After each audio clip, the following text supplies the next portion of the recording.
नमस्कार, मी प्रतिकेश पाटील. आपण पाहतात महाटॉक. धारावी पुनर्विकासाच्या विरोधात उद्धव ठाकरे गटाच्याकडून आज आहे तो धारावी टी जंक्शनकडून आहे तो मोर्चा काढण्यात आला आहे. या संदर्भात धारावी टी जंक्शन इथे आपण सध्या उपस्थित आहोत. मागच्या बाजूस बघितलं तर मोठ्या प्रमाणात आहे की उद्धव ठाकरे गटाकडून ती बॅनरबाजी करण्यात आली आहे.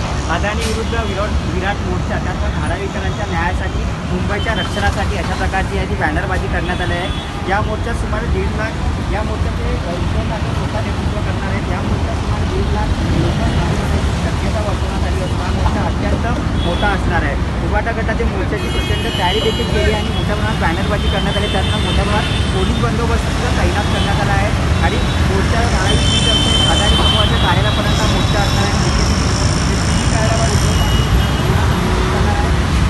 आपण जर पाहू शकता तर किती प्रमाणात जे आहे ते शिवसैनिक आणि धारावीतील जे नागरिक आहेत ते उपस्थित राहणार आहेत ते आपण पाहू शकता. थोड्या वेळातच मोर्चाला थोड्या वेळात 3 वाजता सुरुवात होणार आहे आणि या मोर्चात किती प्रमाणात मोठ्या शिवसैनिक आणि जे धारावीतील नागरिक आहेत ते